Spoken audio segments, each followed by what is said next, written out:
Welcome to EDDN 625, the Education of Young Children Principles and Methods. I will be your professor, Dr. Susan Shapiro, and I want to welcome you to the class. This class will be centering on early childhood education, whereas a lot of classes sort of straddle the idea of education of young children and older children. This is really centering on what you can expect in an early childhood classroom and things that are going to be really important for you to know. You're very lucky to be studying in New York State, where so much is going on for young children.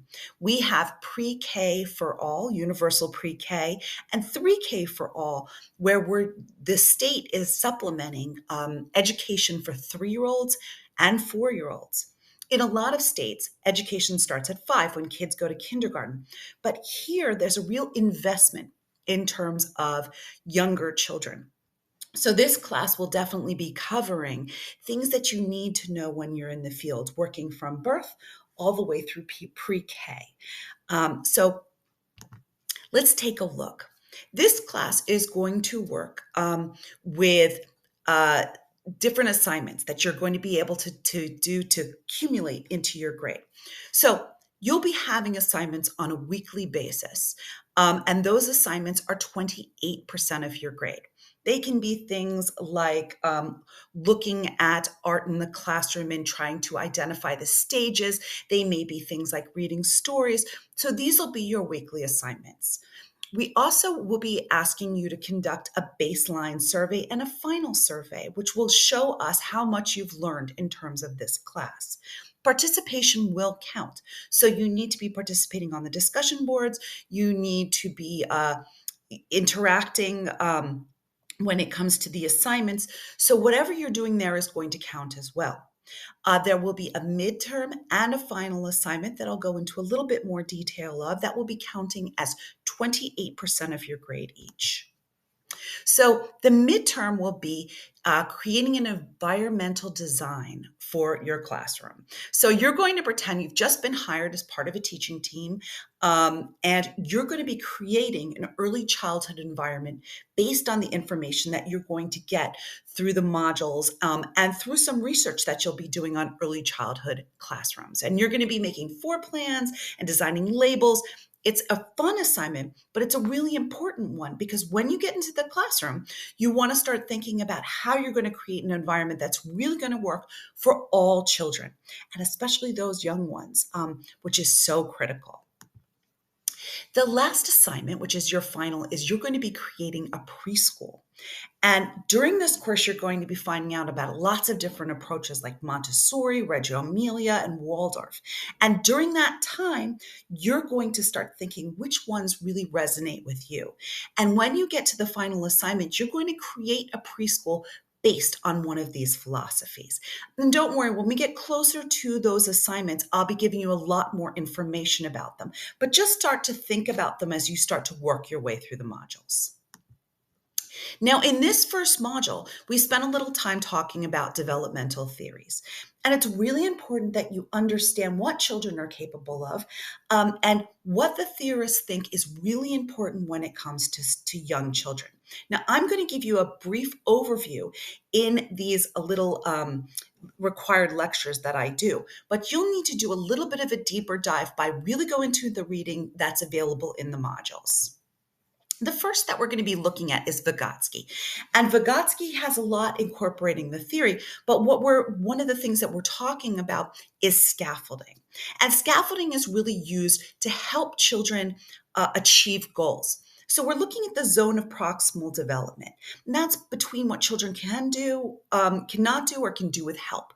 And what we want to do is we really want to encourage children to be independent, to do things alone. We want to start working towards what they can do with help. So that challenge that they have, scaffolding it, so that we're there to support. They can be supported by peers. They can be supported by things that are available in the classroom. And of course, as a teacher, they can be supported by you. And then we have the last ring, which is things that are out of reach, things that they're reaching towards so that they feel that they're being challenged, but not challenged to the point that they reach frustration and stop whatever it is they're doing. Another thing that we're going to be looking at is Erickson's stages of development. Now, this goes on through adulthood, but really what we're concentrating on is really stage 1 through 3. We're looking at babies learning to trust that their parents will meet their basic needs, and if their needs aren't met, what that does to a child. Autonomy versus shame. When they start to learn independence and they can do some things on their own, and if they're not encouraged, they might develop shame and doubt about their abilities. Initiative versus guilt.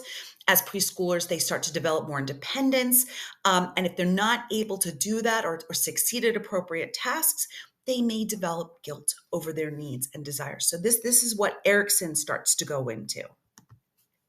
Now, Piaget is another way to look at cognitive development. Myself, I am a Piagetian teacher.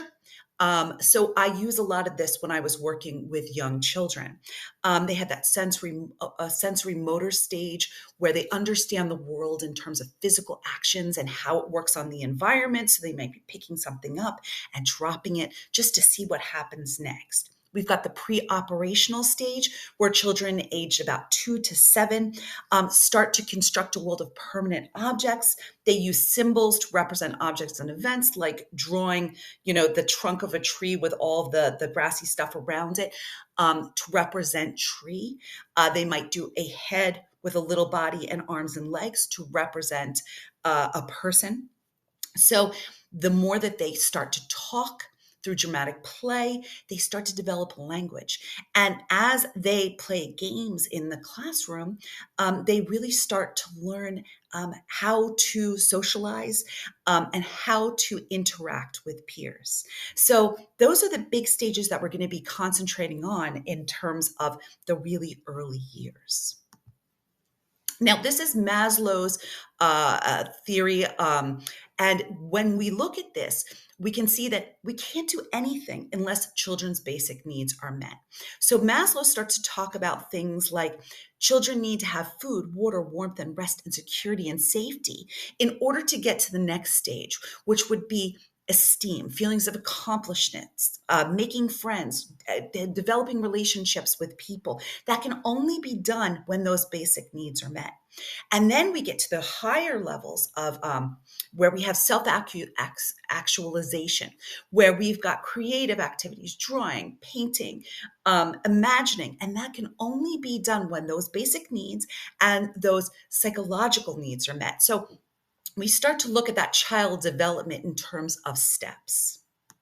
So these are an overview, a very brief overview in terms of the thinking in terms of child development. So as you work your way through this module, you can refer back to this lecture, but you also start to bring in a little bit more concrete examples that you'll find in the modules and in the readings. So welcome to the class.